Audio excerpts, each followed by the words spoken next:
This episode is brought to you by BEAMOps. If your Elixir deployments are painful, or your infrastructure is a mess, or you just need experienced hands to help you scale, these are your people. BEAMOps specializes in scalable Elixir development, automated deployment pipelines, and infrastructure migrations. They will help you work smarter and ship faster. As authors of the Prog book, Engineering Elixir Applications, they know their stuff. Check them out at beamops.co.uk.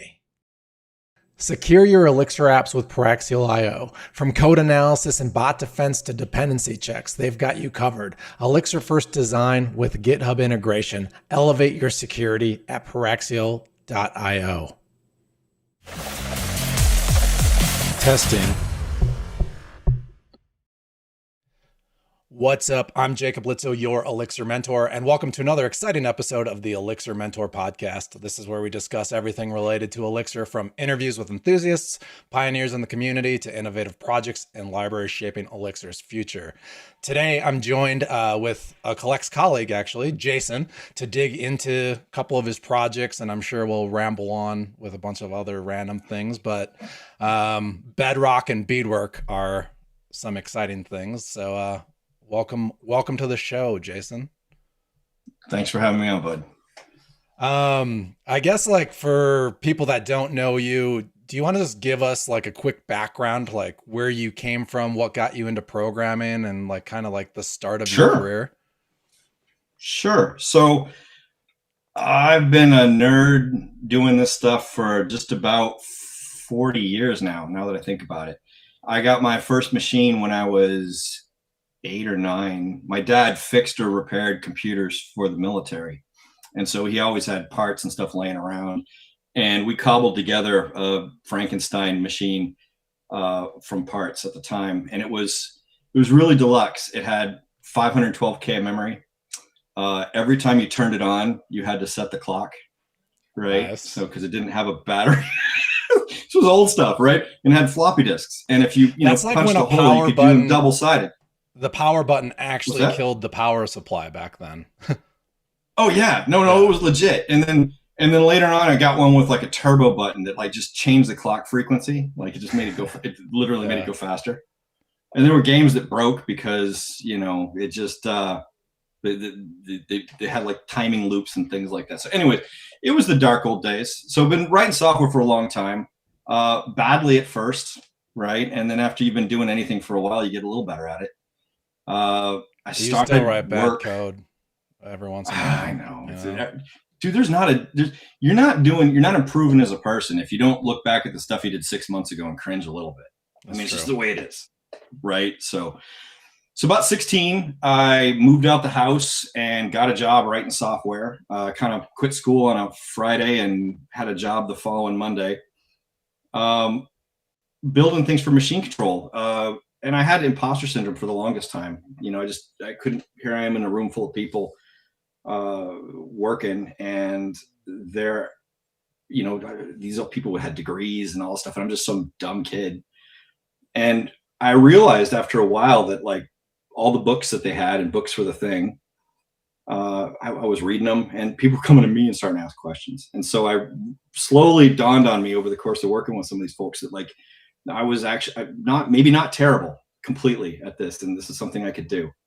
So spent some years doing that, moved through contracting, various jobs, so many messes, different companies, different places, all kinds of different tech.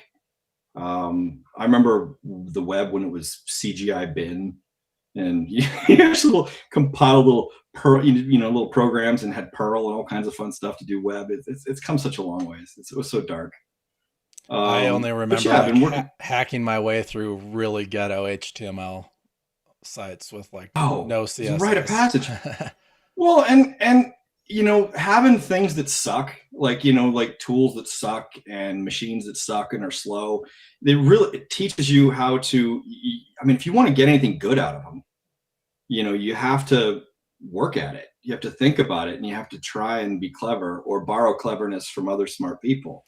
Yeah, I was just talking about that with a previous guest. You almost have to just do embedded software, embedded device stuff now for that, because you need the limited resources to become a better like programmer or architect. Well, it's true. So like I was a kid and I was into mischief, right? And phones and modems and all that stuff was big back in the day. This is like pre-internet adoption. And so you could literally just call around numbers and hit a modem and it'd be like open, and then you'd get a prompt and then you could start doing things. And there were early on, there were banks and all kinds of weird things that were just open, right? People just, so you build a piece of software that would literally just go dial phone numbers, right? And then when it got something that they could recognize, it would just put that on a list, and then you'd go back and check it out. Dude, And I remember set this thing. when I was in middle school, my buddy and I would hang out at the library computer lab all the time. And we discovered that there was no security on the school network. We could go into all the teachers' computers and we could change grades. And we were we were pissed because both of us had really good grades and we didn't have to change ours. And we're like, well, what are we going to do with all this power? So we changed a buddy's grades who was not doing well. Yeah. Did you get like $50 or something? Because that's the way. That's right. Like, hey, bro, we can jump you up from this D to, well, we'll do a B minus. We can't be unrealistic. Right. And so the thing is, you have these limitations, stuff that kind of forces you to get better about things. And so I grew up with a lot of that. And, as computers were getting better and better, I mean, it's crazy what you carry around in your pocket now. I mean, compared to the things I played with when I was a kid. Mm-hmm. And so, there's different waves. You see the things rhyme. You get the original web wave, then you see the mobile wave, and then you ride the other waves, the software as a service wave, the whole, now we're into AI, which is a lot of fun. But every place you go, there's stuff to do and different problems, and you pick up things from the folks you bump into. And so I've been doing this for a while now, and there's, you see a lot of things that rhyme, mm-hmm. So you see things that happen over and over again, which is kind of fun, but lots of different places.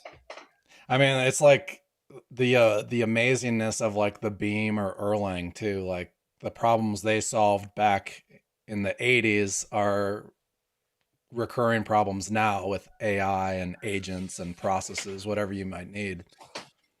Right. You see, I mean, the BEAM is, to refresh people's memory, it's like almost 40 years old. Like it's been around for a hot minute. Yeah. And so you have these things where like the underpinnings of it, some of the stuff has changed underneath, right? But the basic way that it works is fairly, locked in. And you have this idea where you have small processes, you have, not shared memory, so they can do whatever they want with their little corner of the universe. And then they trade things with messages. Like this has become a really powerful pattern, and it works well for all kinds of the more modern problems, not just dealing with telephone switches or whatever it was that they built it for originally. So yeah, no, it's a really kind of interesting model. I mean, you see different, it's one of the things I like about different languages and things is you can try on a different headspace, right? Like there's a different way of thinking that goes with each one of these things. You get the BEAM, and there's a certain way of thinking that goes along with it. You got Go or Rust or C++, any of these other things, right? And there's a just kind of a headspace that goes along with it. And it's kind of fun to try them on a little bit because you can pick up things from one place and bring them to another, right? Like I just had a Rust project I was working on, and I brought Elixir style telemetry over to it because it made it easier to get at certain problems. And it's interesting that sometimes people don't play with things that are outside of their normal wheelhouse. And I think they miss out a little bit because there's interesting ways to solve problems. And if you don't look, you don't see. Do you know what I mean? I was better at that when I was younger. And for whatever reason, now I just want to be a cranky old man and stay in my Elixir bubble. I hear you. No, it's fun and it's nice. I mean, immutable data. I mean, just being able to think about I put that there, it's going to stay there, and nobody's going to mess with it, even if I have other processes and things flying around. And again, the limitations, right? Because you have this process, and I have to think about the way that it manages information. Because if I want to move thing from one thing from one process to another, I have to pay that tax of going through the mailbox, right? And things are copied. So this is an interesting problem, because if you have a large piece of information, you want to move it from one place to another, it can be slow. But there are ways around this, and we can get more into that when we talk about Bedrock, because that's one of the tricks I end up pulling there. Yeah. Yeah, I think Bedrock will be a fun conversation. Before we get there though, how'd you find yourself to, like, what was your path to Elixir, and like what made you discover Elixir and start using it daily? 2016, 2017, I had a buddy who was like neck deep in it. He was a smart guy, and he was really into it. And I didn't quite get it at the time. It took me a while to come around to, because I'm like, okay, fantastic pattern matching VA, it just didn't really click in my brain. Right. Yeah. And then he showed me this thing once that was like, where did like parse GIFs or something like that. And it was like this much code. It was so cute.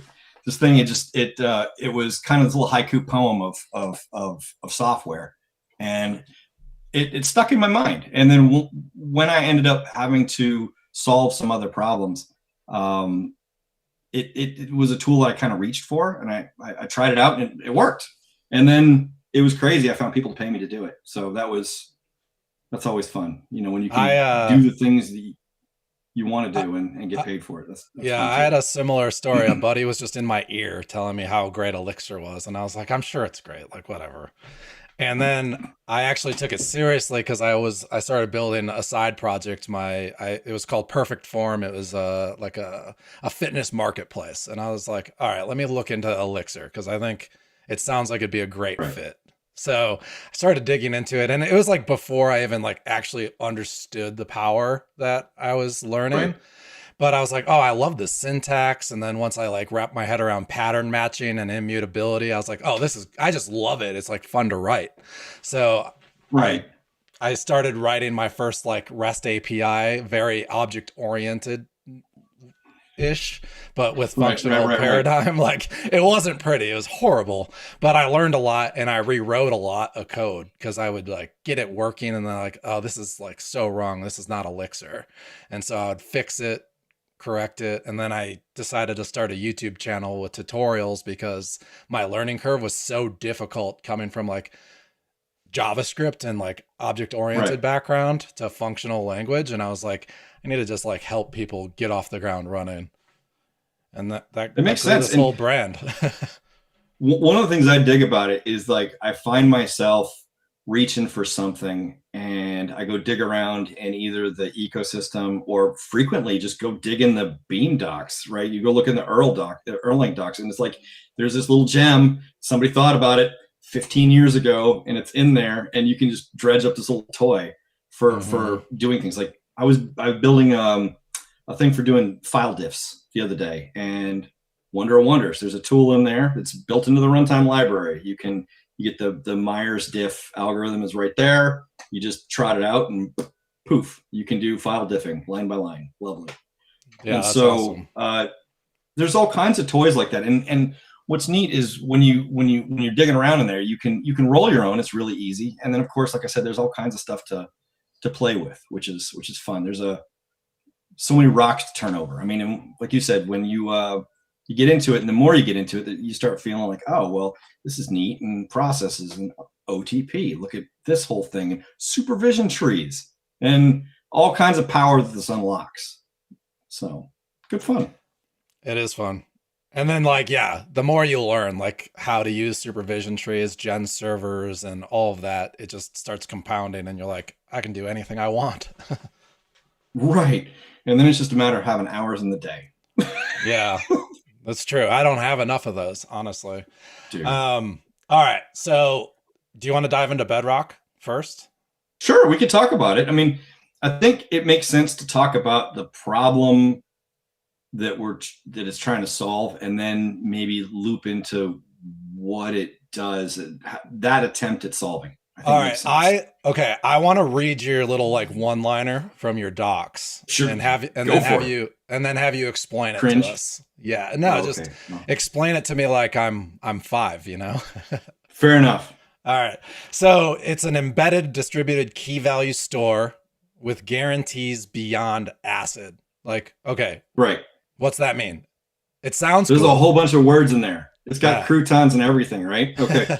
So, so the thing is that you find yourself, I mean, and they've solved this problem on the Beam in ways a long time ago, but it's got real limitations.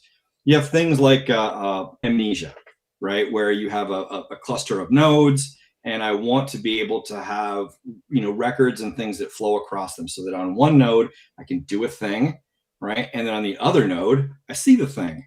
And this is great, right? This is a lovely thing. Amnesia has all kinds of limitations, though. You have to they didn't really imagine, clusters that would scale up or down over the course of a day. You'd have a machine called Ernie and one called Bert, and they would play nicely together, and that's what would happen. And so amnesia breaks down when you have to do things like add a node or remove a node. So like dynamically scale nodes, essentially, instead of having pain, lots of pain, just ouch, hurts, right? So that's one of the places where it's got sharp edges, right? So it's not so fun right there. There are other ways in which it can break. There's limitations just on the amount of data. There's all kinds of fun things that come in there that make it not really suitable. So this is why you don't see a lot of people just amnesia, even though it's there and you could reach for it, right? So you got this problem where it really is useful to be able to have a cluster of machines and to be able to have a consistent picture of something, right? And then, of course, if you can then run a transaction on that thing, right, so that you can be sure that what you're changing either happens or doesn't, right, and then it works across the cluster, and those machines don't have to do a whole lot of things to get at it from an ergonomic standpoint. One thing I want to poke at, before we dive too deep into how Bedrock works on a distributed system, I think a lot of people miss how difficult it is.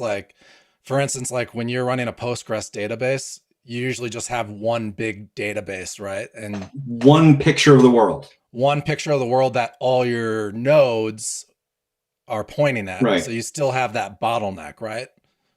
Right. Well, it's not even just what we've done here is, and this is a good thing, is when you're talking about a system where you have a bunch of nodes and you still have one database, right? Mm-hmm. What you've really done is you've outsourced your distributed system problems to the DB, right?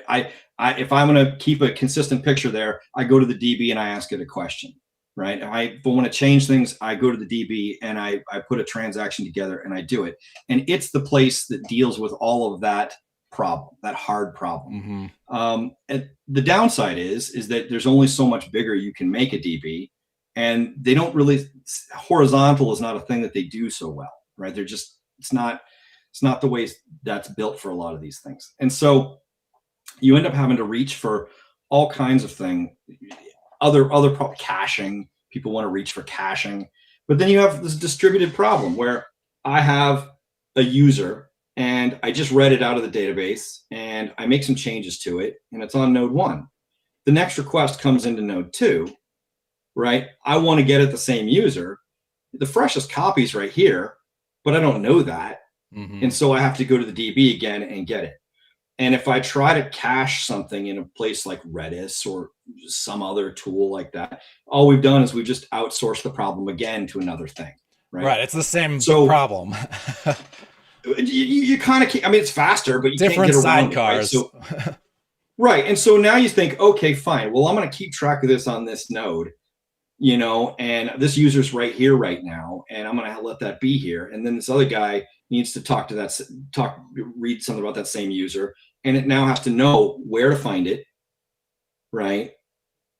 This is a problem all by itself. Where are things?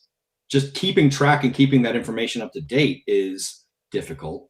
And then, of course, if you're going to deal with something like a cache, now you have this problem where I've got new information here, and I make a change over here, and it becomes stale. And now I got to shoot it down. So there's all of these interesting distributed problems. When you have a number of computers with n more than one, right? Now there's different places that information can be, and you have to know what's fresh, what's not, what's useful, what's not. And then if you're making decisions about money or people's financial stuff, anything like that, you have to have the fresh stuff. So this is why everybody just ends up going back to Ecto again and going back to the database and letting the database deal with it. right? Mm-hmm. Just I mean, it's a lot easier to do that.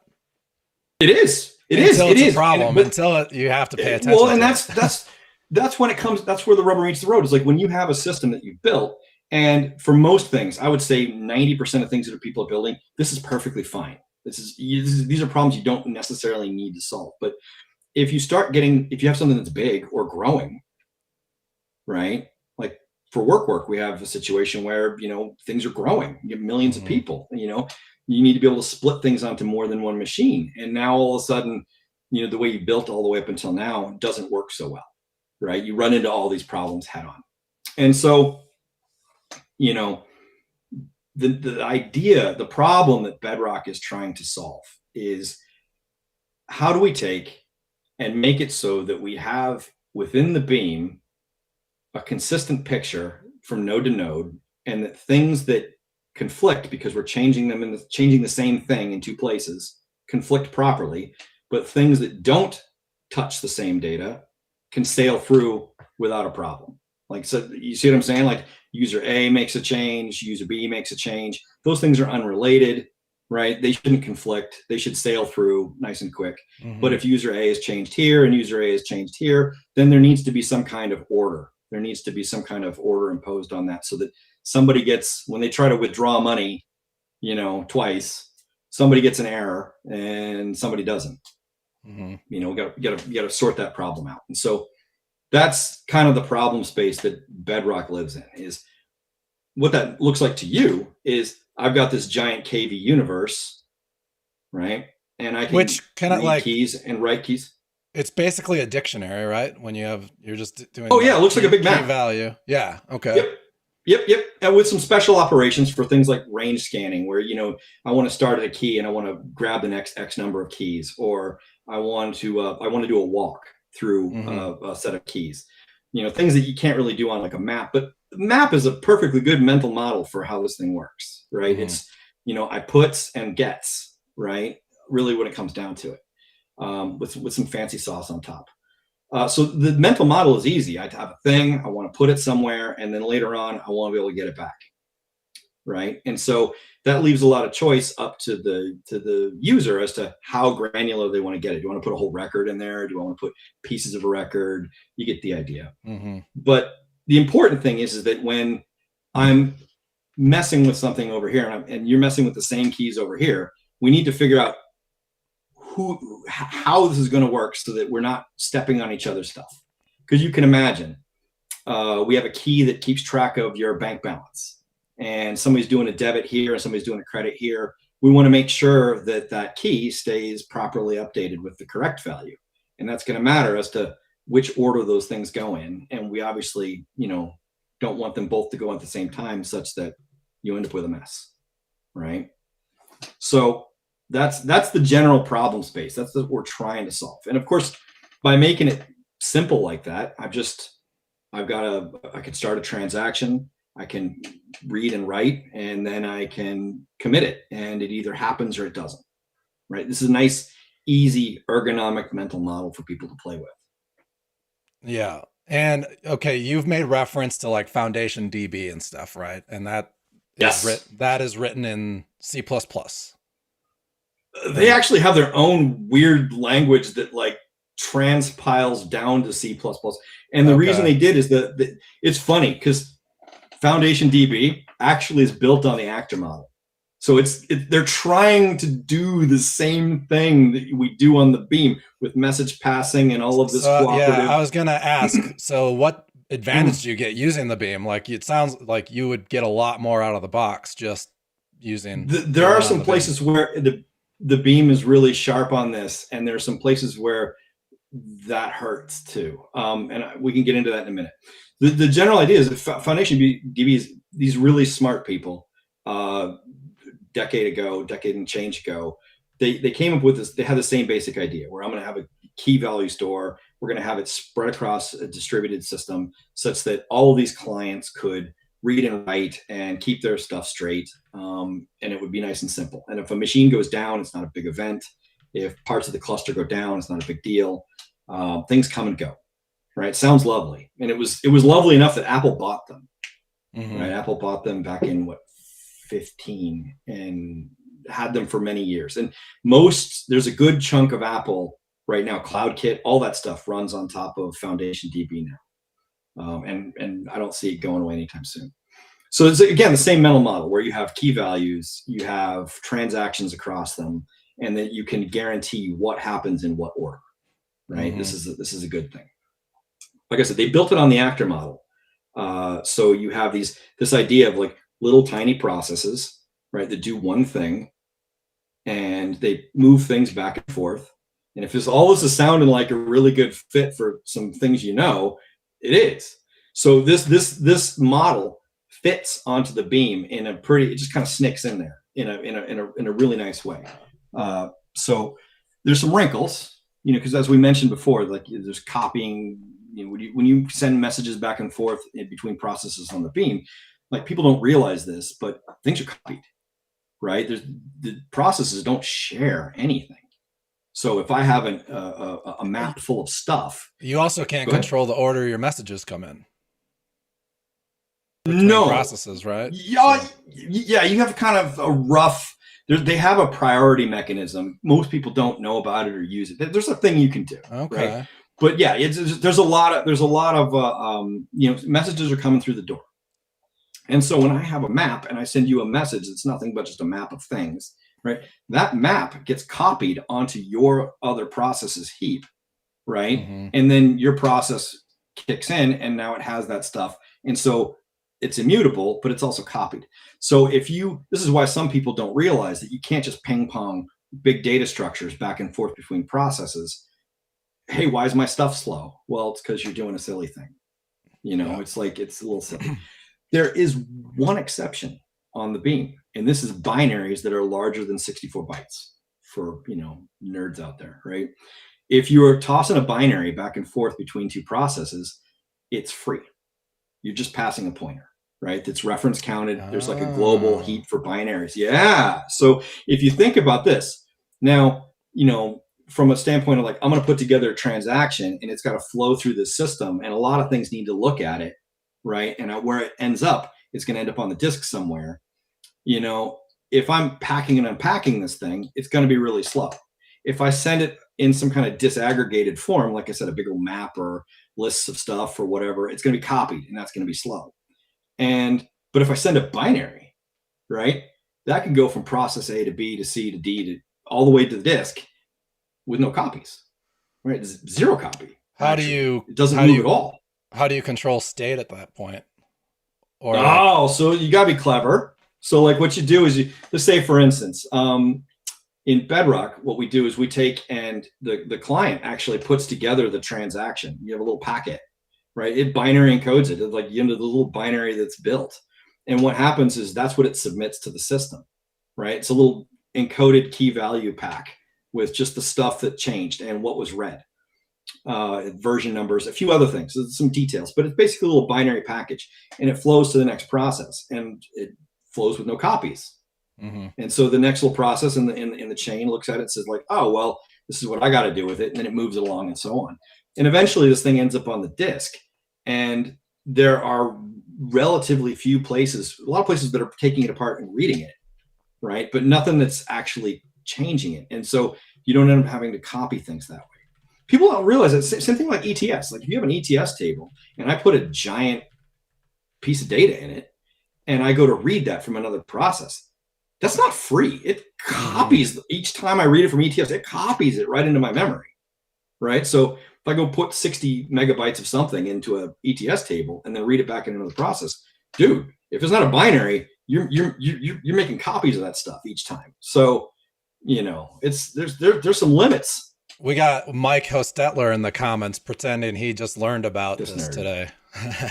Oh, is he? Yeah, he said today I learned about passing binaries among OTP processes. So awesome. Same, dude. I also just learned about this. It is true. I mean, but see, again, this is one of those places where harkens back to, you go dig in the docs and you peel back the layers of the Beam and you take a look at like how it works and what it does. And I just started this one. Dude, it's good. It's good. It's good. Right? Where does that go wrong? I love books. And so the thing is that you learn about these things and you're like, oh, wait a minute. Well, if I know about it, then I can take advantage of it. Right. And I think this is where it comes down to it with a lot of different kinds of software. It's like you have to understand the thing that you're using. And if you do, you can squeeze some speed out of it. So Bedrock story is, how do I take and keep these things straight? We can get to that and the details of that if you like. But how do we make it so that also it's moving things quickly? Yeah. Right. Well, so let's walk through how it works. FoundationDB is what's called a disaggregated database. In other words, normally you have this monolithic thing I submit a query to, things disappear inside it, right? And it's one big process that goes through and chunks through all these most things, of us know and deal with, like, right, with normal like breathing, operations, right? And yep, like breathing. Like this is we do it without even, we're fish in a fish tank. We're not even thinking about the water anymore, right? We're just so used to it, right? This is the way things are done. And so these FoundationDB guys, they're really smart dudes. They basically said, okay, well, how do we turn this problem on its head? How do we split it up so that we can make this problem into something that we can do across all these computers, right, and still be safe? And what they figured out was that you need to be able to guarantee an order between two things. So if you're making a change and I'm making a change, there's two things. Those two things can't happen at the same time. We need to have a kind of a logical concept of what goes before what. So they have this idea of this thing called a sequence. Right, and everything gets a sequence number. Wait. We might have. Okay, we lost you for a second. Oh, I think your internet just got a little laggy, but just talk about sequence order from the start again. Yeah, sure. So sequence order, like we have to be able to. We have to understand that things happen in a particular order, right? So I'm going to do this debit, and then there's a credit. Things might be different if I did the credit before the debit. Like it matters, right? And we certainly don't want things happening at the same time. It's okay if they appear to, if they're not touching the same things. But for things that are touching the same pieces of data, they need to happen in a particular order. So they realized this, and they said, okay, fine. We need a concept of a sequence. Great. So they have that. Then individual clients need to be able to read data, right? So when I set up a transaction, I need to be able to read this stuff. So what they do is they say, okay, well, when I do a read, I'm going to do a read at a particular sequence number. So first thing I do if I want to start doing anything is I get a sequence and I say, okay, this is the version of the system, right, that I'm going to look at. This is my snapshot. We can imagine that everything is frozen in time, right, at that point. Right. This is the point I'm going to look at. And I'm going to go ask questions. I'm going to say, hey, I want to read this key. I'm going to read this key at that point. I'm going to write something. I'm going to write it. It'll happen right after that point. What does that do? Like, this just sounds like now you have to manage all these copies of an entire database. Okay. Yes. And we're going to get there. And it's really sick. Right. Okay. So here's what happens. So I'm reading things happily. Right. I said, okay, all these things, I read it at a particular version. So that's important. I read key A at this version, key B at this version. Cool. Great. Now I'm going to make some decisions. If we're doing anything useful, if I'm just doing a read-only transaction, it doesn't matter at all. Right. We're done. Like, I've looked at my consistent snapshot. Things aren't, if I read the same key multiple times, they're all read at the same version. Nothing's changing. I'm not seeing half of somebody else's data. I see a consistent picture. You can think about this. In a SQL database, we get the same thing when we create a transaction, and depending on the isolation level, like if I have it, full isolation, then when I'm making changes, I see my own changes, but I don't see other people's. I don't see your half-baked, import of something until it's done, right? So we have this idea of atomicity. This is the A in acid, right? So how FoundationDB gets there and how Bedrock does it too is you have a version that you're reading at. I'm reading, and then I make decisions. So there's logic that's involved. I'm doing a debit, right? I'm going to update other keys based on the things I read. So I'm going to do a thing. I'm going to read some data. I'm going to subtract 50 from it. I'm going to come up with a new balance. The new balance is what I want to save, right? This is important. And so now we have a thing that can conflict. Right. So when I put together my little transaction here, I keep track of all the things that I've read and at what version and what keys I want to change. Right. I submit that to the system. The system now, like you said, We got copies of these things. We need to reconcile this, right? How does this work?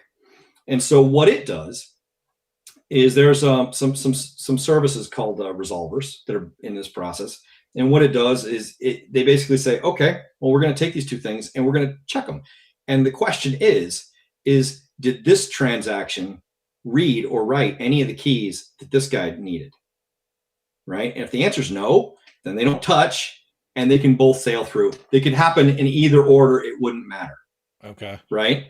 So no conflict, it flows through.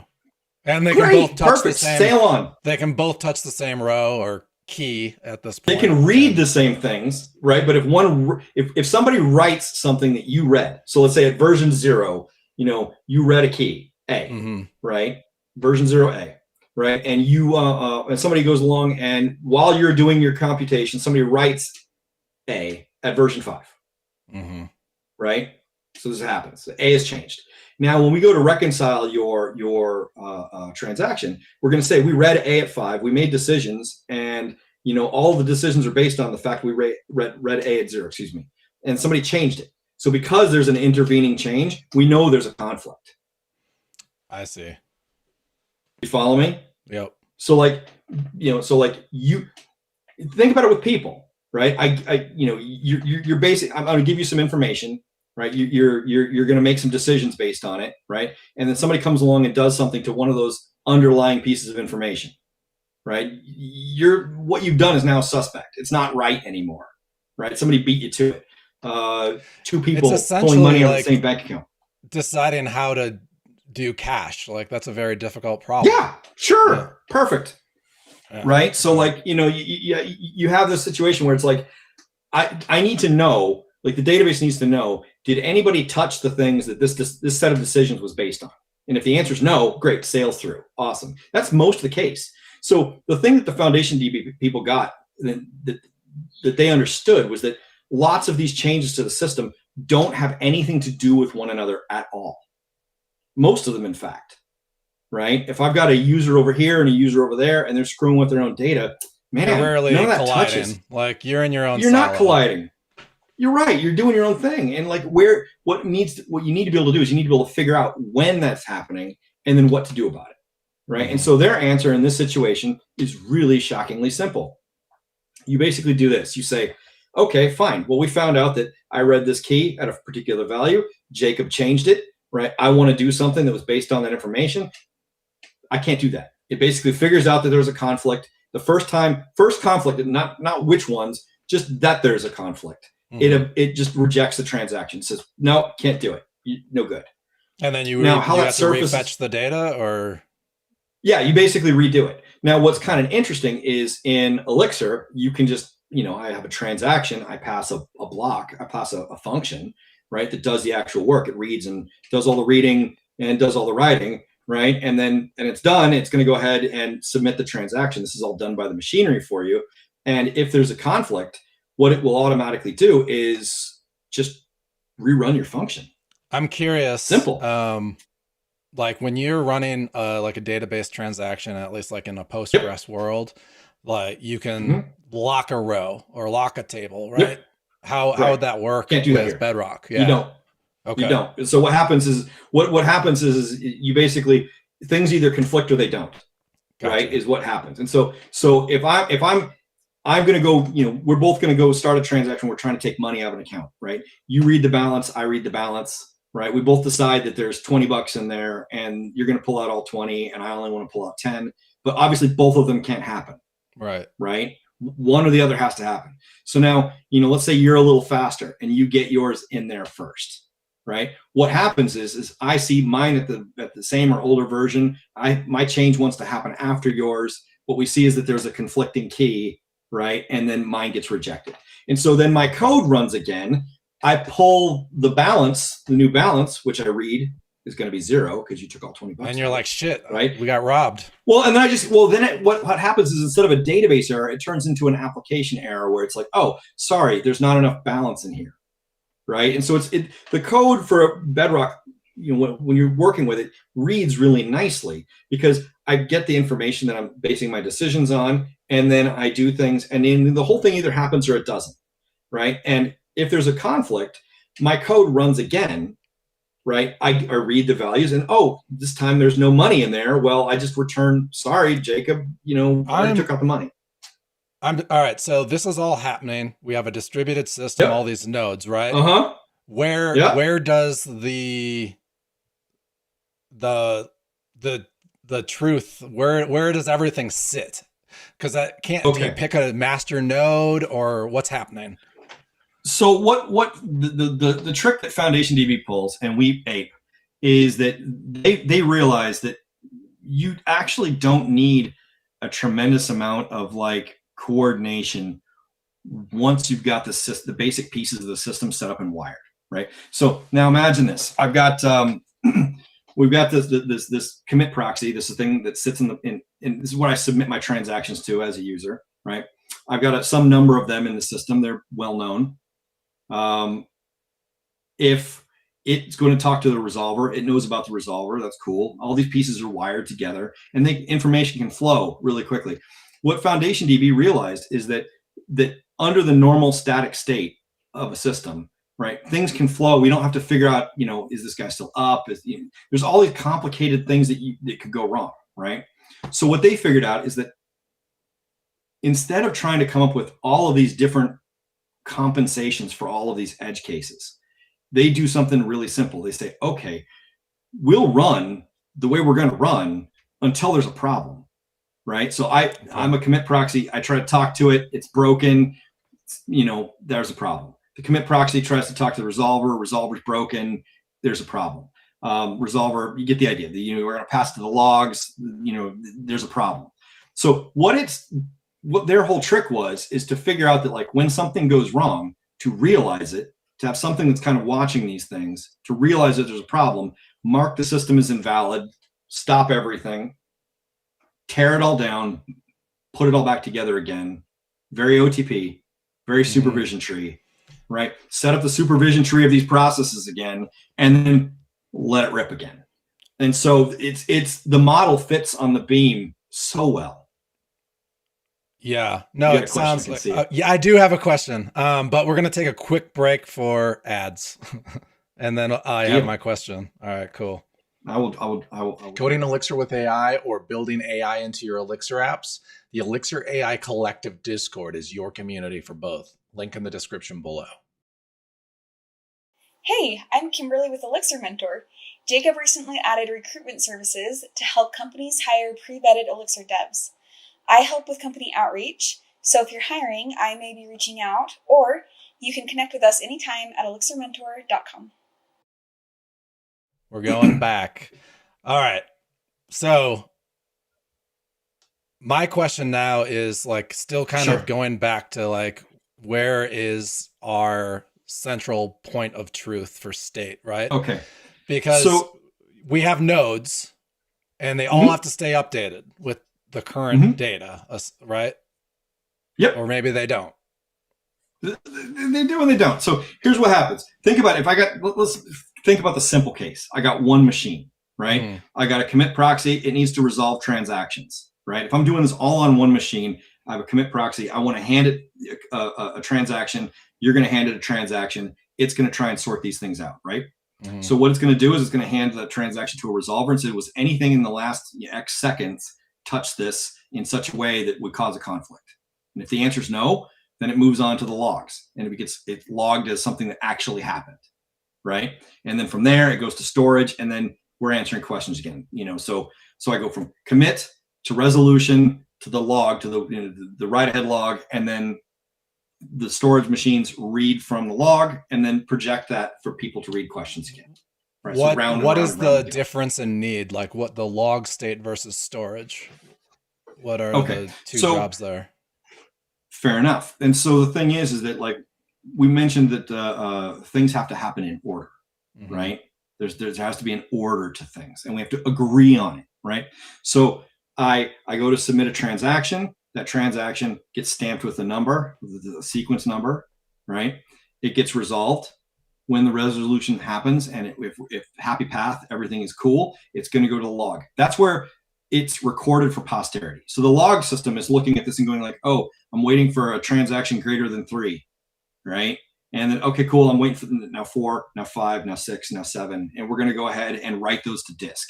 So the log's job is to take all the transactions that have been agreed upon, like that everybody has, these don't conflict. This is cool. Their job is to write them to disk as fast as possible. Just put it on the disk. And so as soon as that stuff is written to disk, that's on the record. Mm-hmm. That's the way things happen. Now, if I have multiple of these logs, right, I send the same information to each one of them. It's replicated onto each one. As soon as I get an answer from all of them, then I know that that stuff is cool and it's safe, right? Now, the storage system, it reads from those logs. It basically says like, hey, last thing I got from you was 3. Let me read from 3 on, right? And it gets, and it applies those transactions to its in-memory state, right? So it's taking those things that we agreed upon and it's keeping track of them and saying, okay, version 5 is this change. Version 6 is this change. Version 7 is this change. So when you go and ask a question to the storage, you're asking it at a particular version. Do you see what I'm saying? Yes. Follow me? Yep. So when we started off, first thing we did, I'm going to go ahead and we're going to move money from one place to another, right? We get a transaction number. We say, this is the read version for the system. This is where we're going to read at, right? Then I ask the storage server directly, hey, give me this key at this version. It's going to do it. And it doesn't matter if another version already exists. Nope. Newer, it gives you the one for the picture that you're asking for. Yeah. Okay. Right. So it keeps track of, and so now you can't do this forever. So FoundationDB famously has the 5-second rule, right? And so what it does is eating basically food off the ground. Very much the same thing, right? So the idea here is that it keeps track of basically the last 5 seconds worth of transactions, and anything older than that, like if you go to submit a transaction that's older than 5 seconds, it just says no. It's too old. Yeah. I can't check it, right? And so it keeps track of 5 seconds worth of information. So this information is constantly being flushed out. So you can see that like when I'm doing resolution, the resolver only has to keep track of 5 seconds worth of stuff, right? The logs, that's posterity. And then the storage boxes only have to keep track of 5 seconds worth of versions to read, right? Mm-hmm. After that window, that stuff's on the disk. It's there for good, right? It can consider that like settled. You just dump everything after the 5 second window. Yeah, it just throws. So what happens is it flattens. You can think of like a good mental model is Git, right? Each one of these transactions is a commit, right? Mm-hmm. We have to agree on what order they go in on, right? So, I'm going to commit, I'm going to commit, I'm going to commit, I'm going to commit. These are each changing things, right? And we can agree on the particular order at which it happens. And then what happens is at the 5 second mark, things just start squashing, right? It starts squashing down, right? Right. So you basically just like, you can read it, but you can't like distinguish an individual version older than the certain mark, than the 5 second mark. Okay. Right. It just like history just gets flat. It like runs into a wall and just gets flat. Right. Okay. So like, does that make sense? Yeah. So is every node constantly doing some sort of version message passing check then? No. And this is one of the clever things that they did. They basically said, okay, well, we're going to have the sequence number and it has to increase, right? It's always monotonically increasing. So what they did is they took time in, it's like microseconds, like nanoseconds, microseconds. It's a timestamp. And so what happens is the sequencer is handing out these numbers, right? And they're timestamps. So I can basically look without having to coordinate clocks, without having to do any of this stuff. I can just look at this version and say like, is this 5 million more than the oldest one? And so things just fall off. It's really truly brilliant. I mean, the engineering that these guys put into this is just top notch. I think the problem is that like the material science, the toys that they had to play with to build it in just weren't really there to see their vision out. So they had to like come up with this crazy stuff. But the Beam is a good fit today. So you get this 5 second window, right? Stuff that kind of falls out after that. The storage servers only need to be able to answer versionable questions, right, for that 5 seconds. And then anything after that, it's just like, oh yeah, well I got the most recent value of that, no problem. So they're not having to keep track of like every version ever. There's a window. Mm-hmm.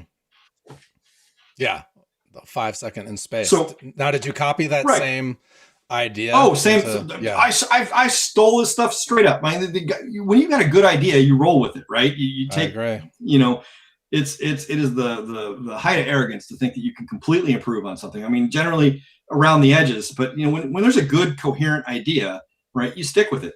So they have this idea where you got processes, like these pieces. We talked about the players we're talking about. We got the commit proxy, we got resolver, we got the logs, we got storage. There's a couple of bit players around the edges we're not going to need to mention, but that's the general idea. And we wire them together. And once they're wired together, that's the system's runtime. It's going to run that way until something breaks. Now, a machine goes down, right? Something dies. Now you got to think about like, well, okay, I could have all these complicated retries. I could have all this, crazy stuff that's really hard to test because distributed problems are hard. Or, and the answer they chose, I think, was the brilliantly simple one. It's basically OTP. They throw away the process tree and build a new one, right? So there's a singleton in the system, the cluster controller, that's job is to just kind of keep an eye on things. And when it sees a problem or a problem is reported to it, it basically says, all right, this version of the system is no longer valid. It can't process transactions anymore. And we're going to tear it down. What does that look like on the Beam? Is that a supervision tree or is that like a gen server? How are you doing that? It is, but it spans. We're spanning the clusters, right? Because I mean, the different processes can run in different places. Yeah. Right, but it's the same idea, right? I mean, if you think about it, it's a distributed supervision tree. Is essentially what FoundationDB builds. They say, okay, we got this node. It's a cluster controller. It's keeping track of all these other guys. When something breaks, we're going to tear them down. We're going to stand them back up. Right, and then wire them together, and then we can run things again. Mm-hmm. And so what they said is they said, okay, fine. If this process we're going to make it simple, this recovery process, we're going to make it simple, and we're going to make it so that it's really just, there's some straightforward rules that you can follow. So we tear the old system down, we stand up new processes on the various machines to do this stuff. We wire them together, let them know about each other, and then once everything's up and running, right, we can launch transactions again, and then things will hum along happily until something breaks again. So with FoundationDB, this recovery process is designed to be simple and reproducible and correct. And so rather than trying to come up with every edge case, they take the BEAM philosophy, OTP philosophy, which is like, oh, let it fail. Let it fail. We'll just tear it down and build new ones. So you can see how this fits neatly onto Elixir and BEAM, right? So you got a cluster. There's a bunch of machines. We got to agree on who's going to run the singleton, right? So in FoundationDB, they use what is it? Not Raft. The other one. They use a mechanism for determining who's going to be the leader, right? So they elect a leader. We have a notion of that, and once we have that, we can establish a singleton, and then the singleton stands up the cluster, and then everybody can run, right? In Bedrock, we use Raft. So the nodes, they dynamically discover each other. They say, oh, well, I know who I'm talking to. We agree on a leader. The leader sets up a cluster controller. Cluster controller coordinators? System. Coordinators? Yeah. Oh, you mean the algorithm? No, it's yeah. What is it? It's not Raft. It's on the tip of my tongue. All right.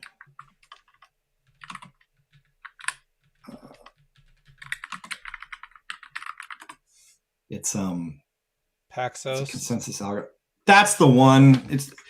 It's a funny paper. The paper for Paxos is really weird because the guy wrote it like he's telling the story about these people on the Isle of Paxos and the island, and there's characters and inhabitants, and that's how he wrote the paper. It's really quirky, but I misplaced it. But yeah, they're using Paxos, right?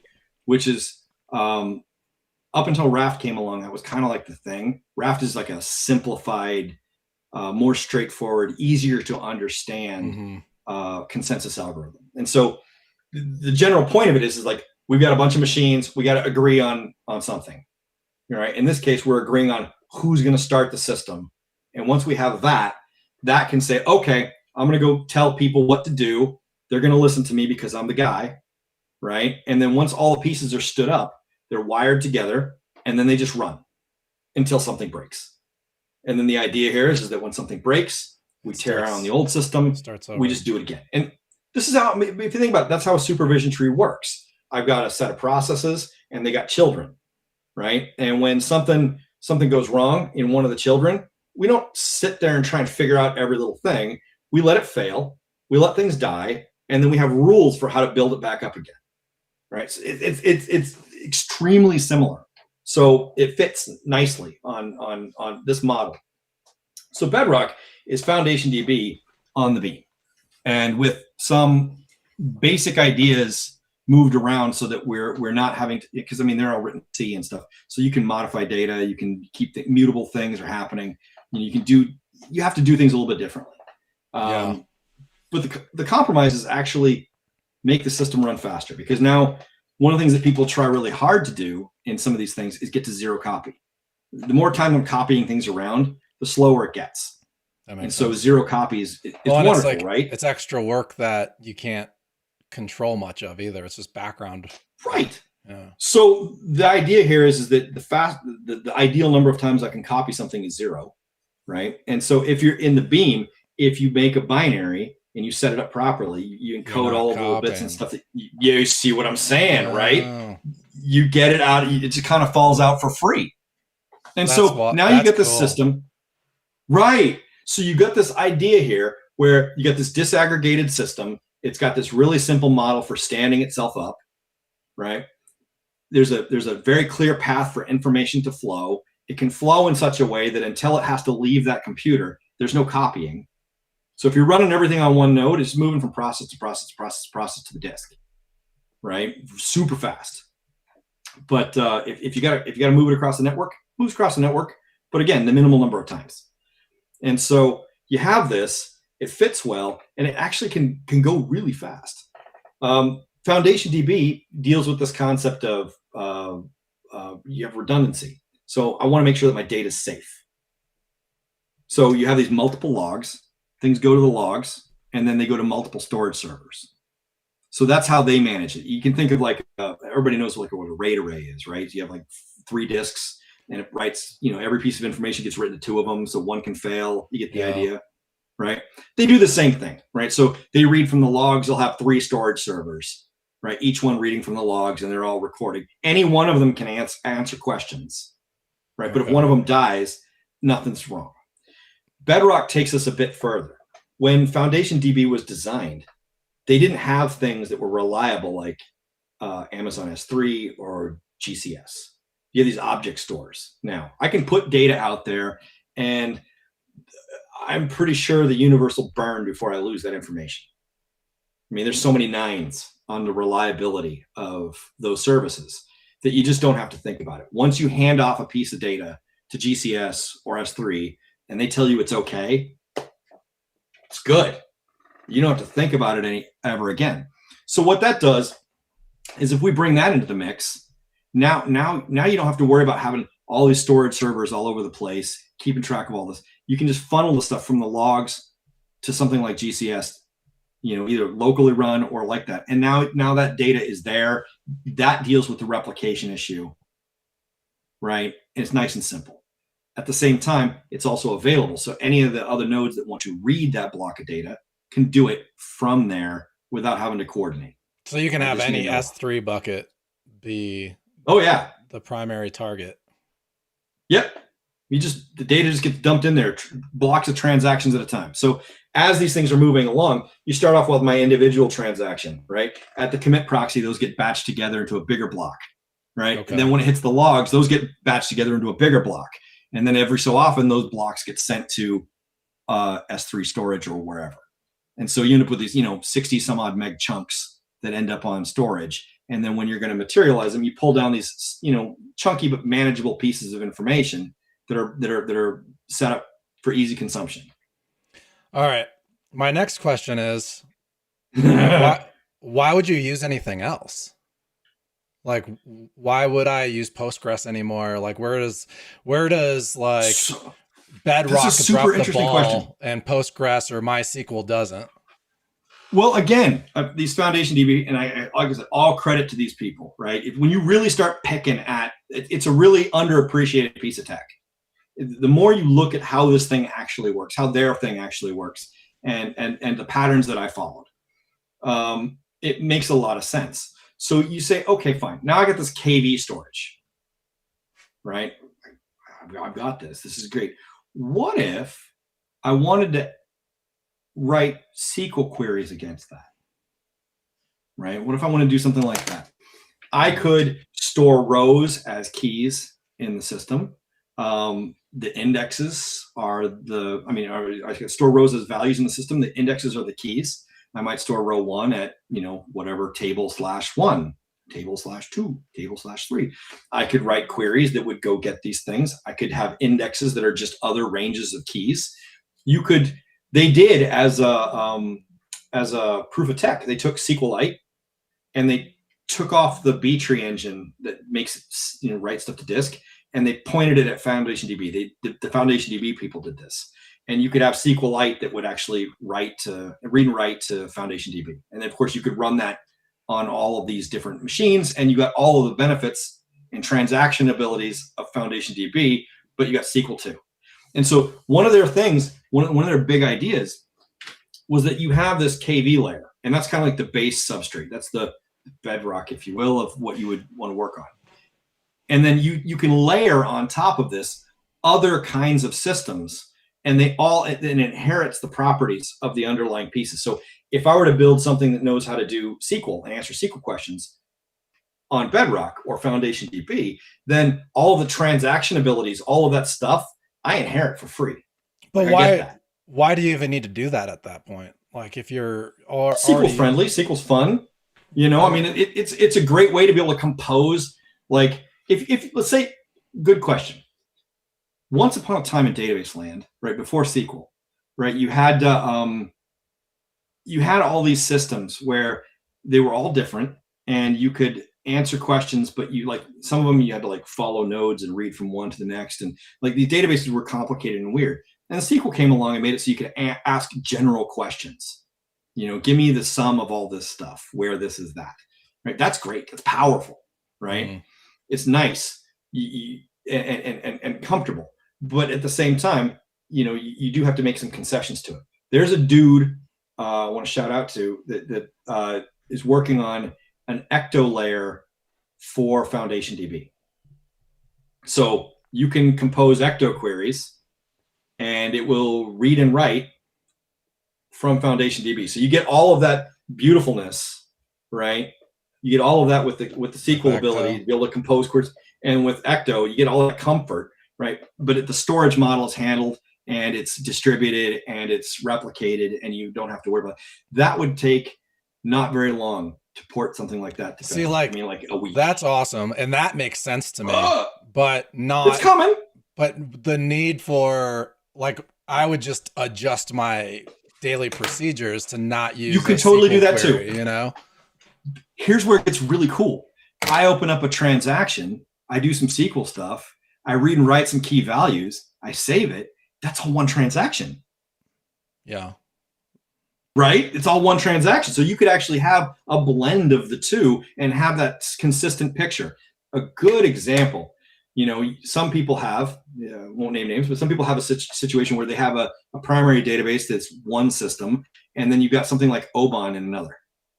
Right? And so Oban loves Postgres, and other systems are not Oban, or not Postgres, and so you can't necessarily run a transaction across the two. Mm-hmm. So if I have something where I want to, let's say I complete an order, and then I want to schedule a job that happens after that, I have to do a little bit of a dance to make sure that that thing goes through, or the job didn't get that both things happened.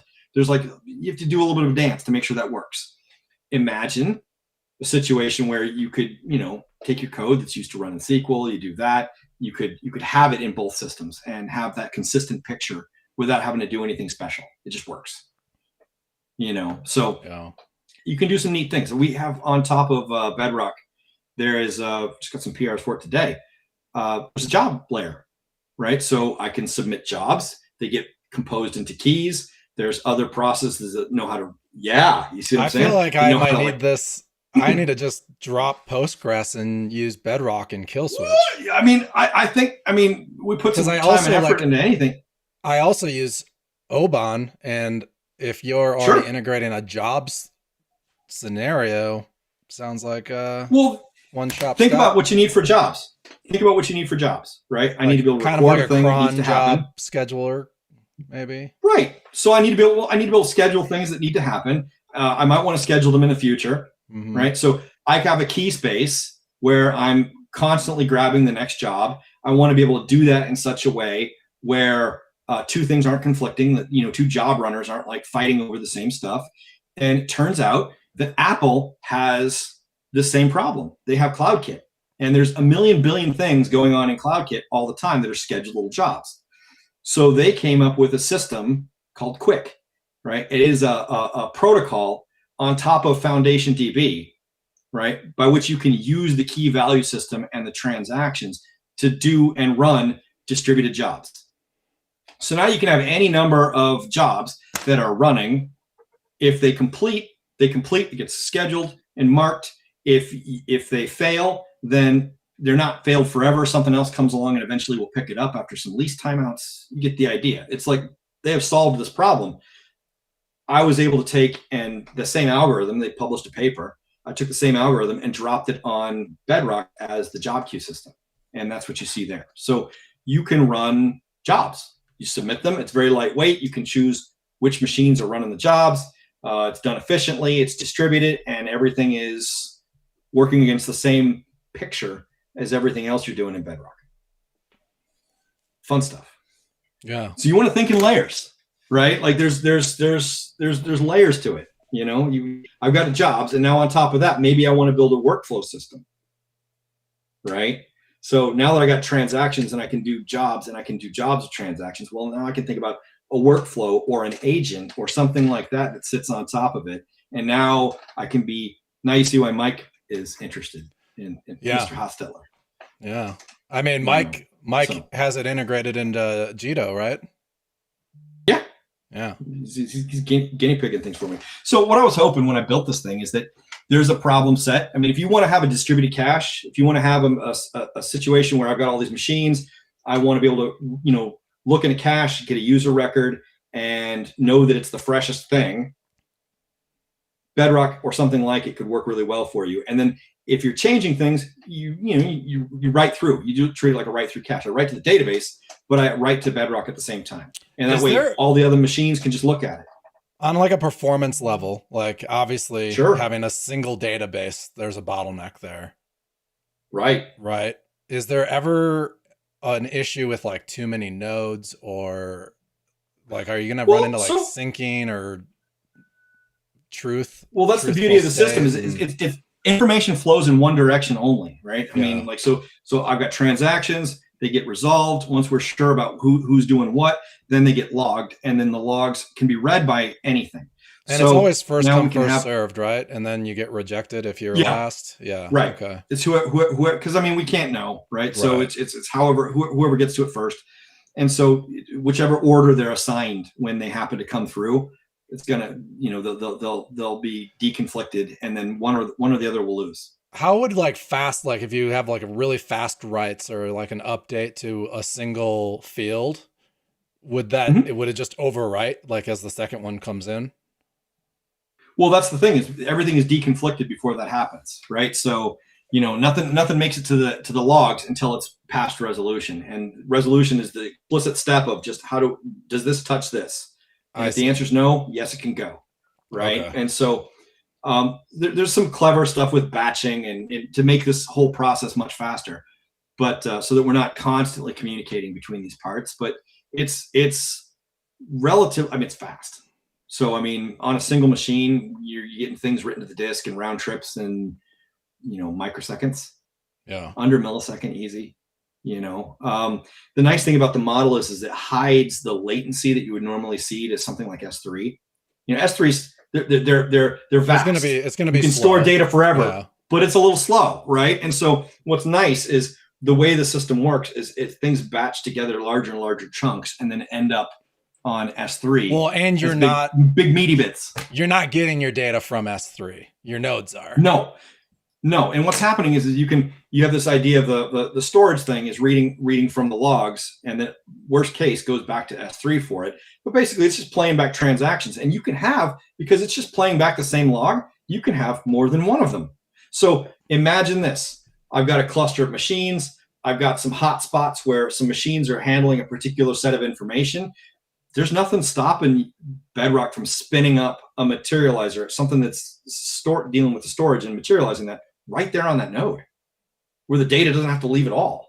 So now you've got one process that's watching the logs, updating the internal state, and then other things are asking questions of it right there. You can move the information right to where it's being used. Yeah, I feel like you Such is the wouldn't power of want BEAM. to use anything else for any distributed system. I think if we put some time and effort and love into something like this, then you're absolutely right. I would not reach for other things. Yeah.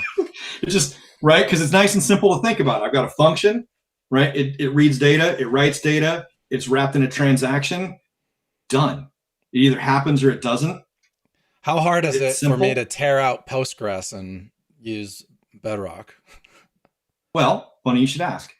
So what I would recommend is if you were going to embark on something like this, one, be a little careful because Bedrock is bleeding edge stuff. So sometimes you get a little bloody, but you know, we put a little time and love into it. It could be better.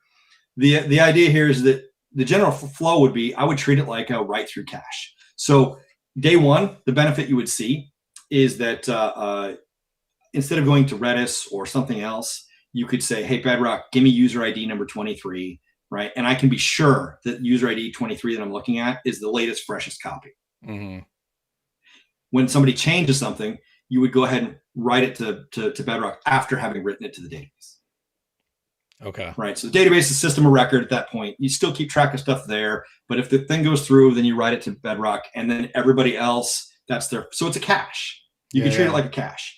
Now, over time, what would happen is your data would naturally just collect there. It would naturally pick up the entire set as things are read from the database and then cached. I see what you're saying. That's smart. Then you don't have to run my data migrations or anything really.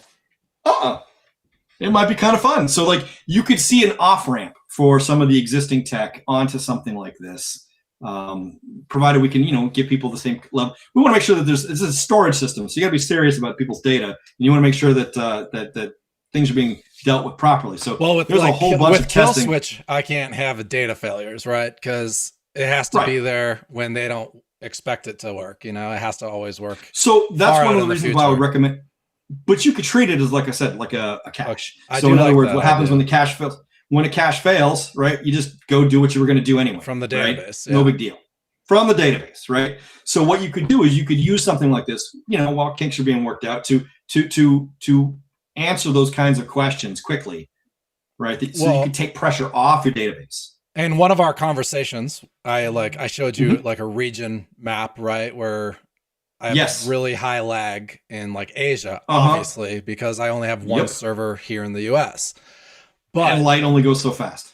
Now using Bedrock as like a caching system, if I sprung up a node over there, it would be amazing. And the data's sitting right there on the node. Right. Yeah. And see, FoundationDB contemplates this, right? They have this idea where you've got multiple data centers worth of machines, right? Things that span different places. And as a result, information is the replication problem is dealt with for you that way. Or the system, the kind of the features you get out of the way the system is built end up with moving your information around in ways that are advantageous. Think about this. You're in a global situation. I'm on continent A, and I'm writing things, and I'm mostly reading over here on continent B. So now continent B, can pull from S3 or GCS or whatever, slower pace, but it still gets there. It's big blocks of information that move quickly on fast networks. They're internal ones, right? And then you can answer your questions because you can materialize that data over here. So you might, instead of having 500 milliseconds worth of lag, you might only have 15 or 20 or 30. You know what I mean? Like it's a lot less. And without having to do a whole lot of crazy coordination. Yeah, that's awesome. Is the promise. Well, I mean, whenever you're starting to hit 500 milliseconds, things get painful, like from a UX experience. Well, think about this. I mean, right. I got this data, and if I got to ask a question and then I have 500 milliseconds before I can ask my next question, it's not fun. Yeah. I mean, that's you just, now all of a sudden the pain of having to go back to the database is crazy, right? But if you can keep copies of information in multiple places and keep those fresh and be sure about them, right? You can be sure about how that they're valid. Then all of a sudden the rules change. So yeah, I think that this kind of model, not only does it fit the Beam, but I think that when you put the kind of rigor in that you need for a storage system, we put a little bit more rigor into it, we would have something that people would really want to use. And I think you'd have to tear pride out of my hands. I was talking to a community member who benchmarked Bedrock versus RocksDB, their NIF. Yeah. And they were surprised. And it blew it out of the water. Uh-huh. That's awesome. Zero copy. Like, yeah. Yeah. I mean, like, because you're passing binaries around. I never knew that. I learned that today. That's brand new information to me. No, like I said, I mean, my problem in life is that, I got touch of the tism, right? So, and I'm a tool user. So, so what happens is I get something and I just have to autistically fixate on it to the annoyance of my family until I understand something. And then once I understand it, then it's like I know how to bend it and twist it to my will. Yeah. So the Beam is no different. Like you get there's just stuff you can dig around in there and find. And it's great.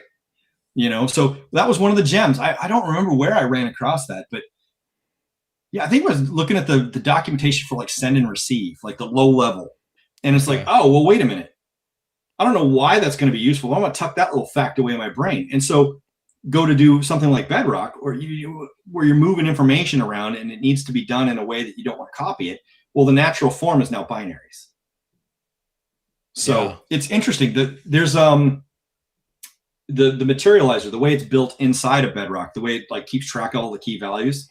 That's done with pages of information that are stored in binary, even though it's cheaper in Elixir to just pattern match and decode these things. Mm-hmm. Well, pattern matches are really fast to pattern match and decode these things than it is to keep them loose and update them. Right. So it's kind of wild. Yeah. No, it's an interesting model. I think this is an important lesson, why it's like so important to understand what you're building on. Like you can't just know Elixir. You have to kind of understand Erlang and you need to understand how the Beam works. And then when you do, and then the machine underneath it, right? So like I call this, you have to have like mechanical sympathy, right? You have to have sympathy for the machine and what dumbass thing you're asking it to do. Because computers are fast. They're ridiculously fast. But if you ask them to do something in a stupid way, they're going to do it, but it'll be done stupidly. And don't be surprised. Well, you and I have had conversations around, like, I've struggled with like MySQL performance, like with queries and things. And we've talked about like, well, look at what you're asking it. And it's just like, well, yeah, obviously. Yeah, that's really dumb. Well, that's the thing. It's like these tools have different textures to them. Like MySQL, you bring that up. We've had our battles with this, right? And a lot of people are in the Postgres world, and Postgres is wonderful, and it is, right? And I'm certainly no MySQL fanboy, but the tool has interesting properties, and if you use them and don't fight them, suddenly things become really fast. One thing that Postgres really doesn't like is it doesn't like lots of tiny little changes. It doesn't like them, right? You end up with this garbage collection stuff that it ends up having to do, but just because of the way it was built. And keep in mind, Postgres is 40 years old too. It was designed in the 80s. And a lot of that tech has been replaced, but a lot of the underlying ideas are still there. It's got this garbage collection mechanism deep down in it that runs out of numbers and has to compact things, and it causes it pain. In Postgres, when you store a record 1 and record 2, it does it with hashing. So there's no guarantee that those two pieces of information are going to be anywhere near each other within the system. Well, MySQL is different. MySQL takes it what's called index-oriented storage, and so it says, hey, if I've got a primary key and I got the next one up, those things are going to be on the same page. So the thing we did with attributes, you got attributes for a piece of information. I want to store them. If I take and I store them by key, primary key, and then like an attribute name, then I know, because that's a compound key, those things are going to be like row by row by row, like right next to each other.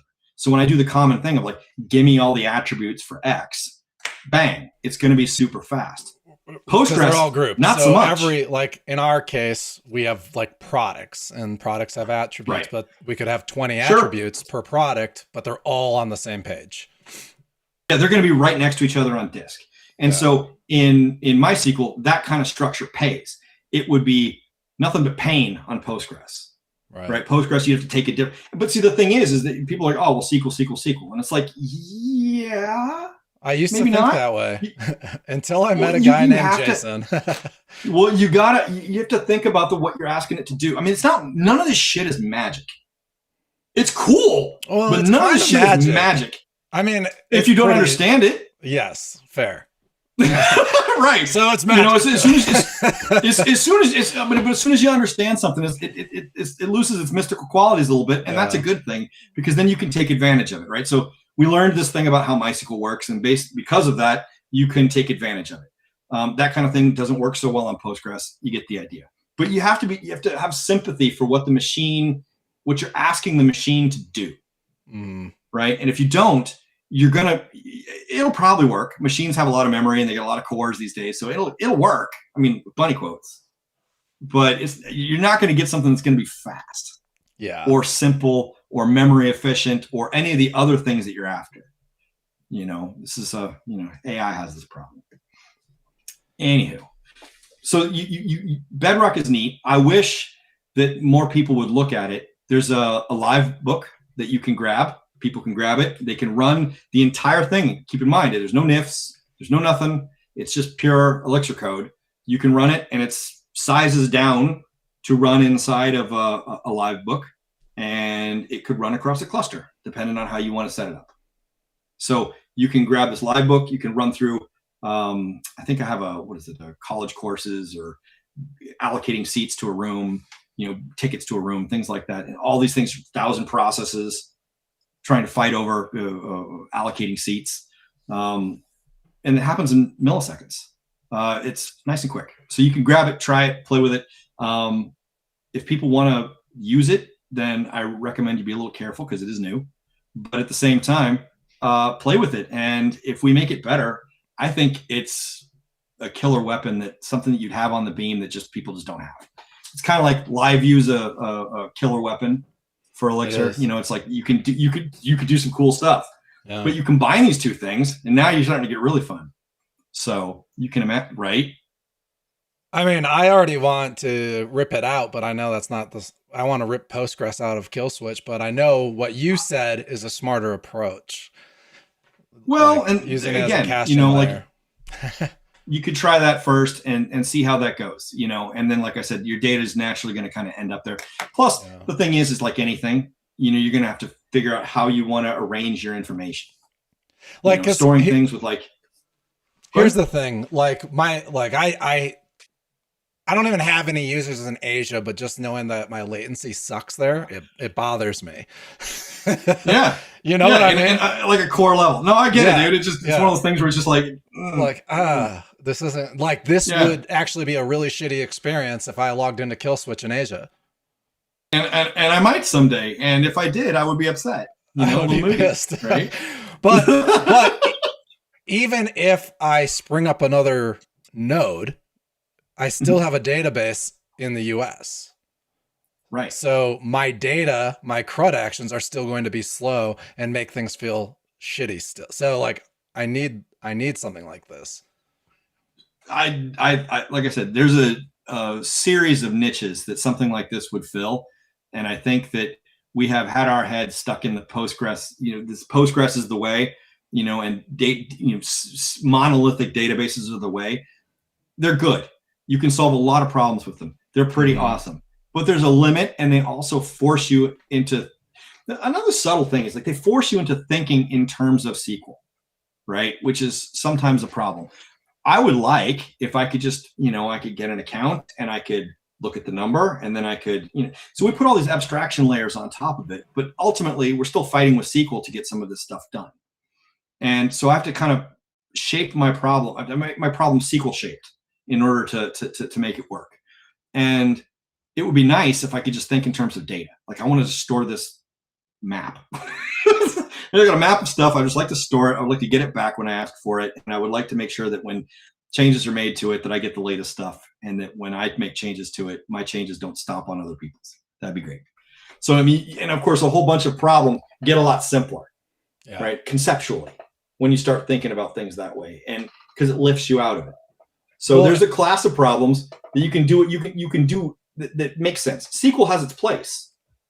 Yeah. You know, but I'm also like, I'm thinking from the perspective of like most CRUD web applications, you're not going to really have data conflicts because you're the only user touching your data. Right. Well, I mean, so, and that's a good point. That's an observation. It's important to understand, just like it's important to understand your machine, right? And how it's working. It's also important to understand the structure and texture of your data, right? Mm. It's like, because I mean, ultimately, you're designing a container for something, right? You're designing if I can't build a bucket, I don't know what a bucket is. I can't make a bucket if I don't know what water does. Right. Does it respond to gravity? Is it heavier than air? Does it stay? You know what I mean? Does it evaporate? Like what are the properties of water? And as soon as I know about the properties of water, I can build a better container for it, right? When we're building our systems, it's the same kind of thing. You need to understand the properties. So if I'm building linear or kill switch, I've got data it's not a huge amount for any given person, but in aggregate, there's a lot. Right. And the data is not supposed to cross. I mean, it would be really bad if I were to able to look at linear and see somebody else's tickets. Right. You know, or pull up kill switch and be able to see somebody else's data. Right. That's a bad thing. Mm-hmm. And so you have these isolated silos. Some problems are not like that. You have the good Twitter news or Facebook, right? The good news with kill switch is even if you got someone else's data, you couldn't decrypt it. This is good. So, I mean, we're gonna roll with that, but we're not going to give it to them in the first place because why should they? But if it happened, they can't read it, guys. So you be safe. The power of encryption. Math for the win, right? All deep dark math nerds, dude. So the thing is that you've got, you know, if you've got a data that's siloed, right? That's one shape. I mean, you could run each, and people do this where they have SQLite, you know, like for each split, and they shard it that way. And they'll do these things where they'll take SQLite and they'll, you know, it'll come down to the node, they'll do things for it, and they'll put the database back. Yeah. You know, there's things that do this. And then you have something like Twitter, you know, X or whatever it's called these days, where I have a thing that's published, but other people see it, right? So that you have information that's kind of like semi-public, and it cuts across. Collects has this problem, right? Where I put up people's cards and other people can see my collection. Right. So it's a different textural problem where I want people to see the things that I put up there versus I don't want that at all. So it's important to understand your problem, right? Yeah. And how that goes together. So I think, like I said, if people were so inclined as to play with it a little bit, I think they would like the idea. And if they like the idea enough to submit some pull requests, we can make it really awesome. So. Okay, so Dalton has a question. Does Bedrock run adjacent to the prod beam or within it? Within it. It's an Elixir process, just like it's 100% Elixir. It just runs on OTP, just like your other stuff, right next to it. So if you were to run this on a single node and you were to ask a question, the node you're asking a question of is the same node. It's a process hop. You're going to get your data in nanoseconds. Yeah, so cool. It's so cool. It's right. safe to if it's say on the next machine over, there might be a few milliseconds, but it's safe to say you have to come back on to talk about Beadwork because I knew this was going to happen and we are going to talk about Bedrock for an hour and a half, but I love it. Are we at time? Well, we're not at time, but I don't think it's worth like, because I do. Oh, I mean, we can touch on it if you want to. Okay. All right. But I feel like it would be better to talk about Beadwork for an hour and a half. Oh, okay. I could go on and on. It's up to you, though. Well, I mean, let's tell people what it is, right? So, wet the whistle a little bit. So, it's not a crazy idea, and it's not a new one.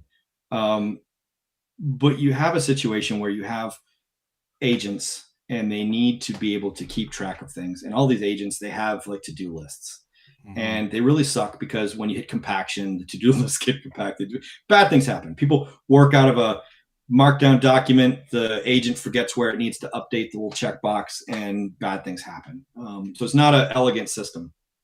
And so Steve Yagi came up with this idea of beads, and it's a ticketing system that's kind of baked into Git, and it's slick.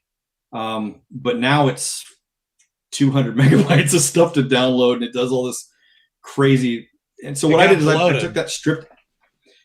Well, it's built with AI. They're big into the dark factory idea, and it's got warts and legs and horns by now. And so I practiced. It hit me one day when I downloaded it, the latest version, and it told me I needed to run BD Doctor to get it to work. And I was like, okay, cool. So then I ran it, and BD Doctor told me to run BD Doctor, which was rage inducing. And so I practiced a little rage driven development and ended up building Beadwork. So it is a simple, light, reasonable system for managing tickets for agents. It does it in Git. It does it in a clever way that doesn't corrupt up your repo. And, like I said, we could talk about it lots more at some other point, but it's a good tool.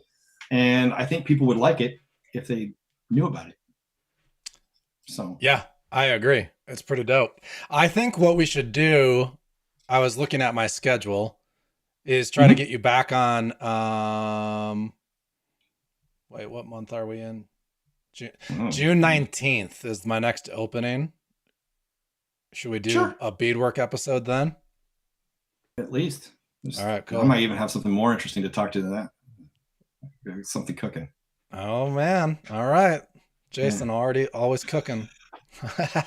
Dude. Well, this is the thing is, like, these days you got like bionic arms, right? I know. So. It's bad. It's everything. Like, the busier I am, the more ideas pop in my head.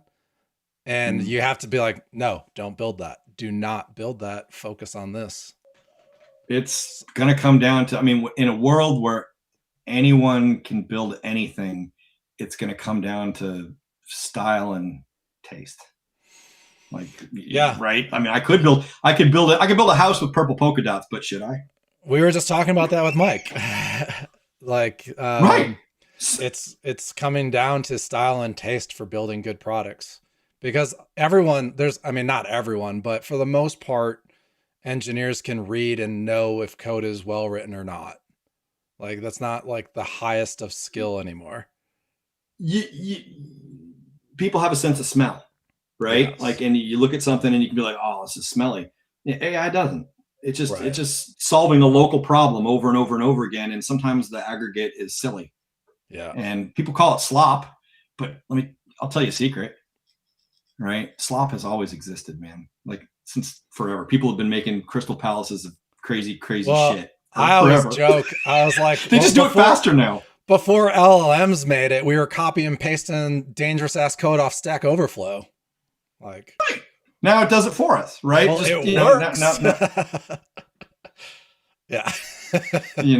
but will it work next week? That's the problem. It's AI doesn't have to deal with the consequences of its actions. Yeah. I'm excited. I'm having Peter Ulrich back on, and he's been finding like all those CVEs. Yeah. With Claude. That's exciting. Yeah. Well, here's the thing. These things they can focus, autistically on, finding, tracking something down. And it's amazing. So, it is. Anyhow. So the tools used by the right people can be pretty awesome, or in the right way. Well, not even by the right people. It's always ever been, man. It's always been that way. It took more dedication and nerdiness back in the day. You just had to, because you had to know how to make things. Now you can just, Leviosa it into existence. It's a little bit different. So. Yep. What am I doing? I don't know. You get that look on your face. I pushed a button. But this is a lot of fun. I really appreciate you coming on. Bedrock sounds amazing.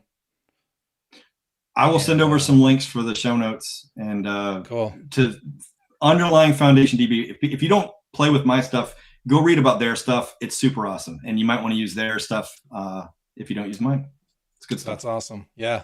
Well, thanks a lot for joining me today, and we're going to get you back on. Hopefully you're free on the 19th of June. Yeah, we'll see. I think we can make that work. Cool. All right, bud. All right. Have a good one. Thanks everyone for tuning in, and I'll see you guys next week. Testing.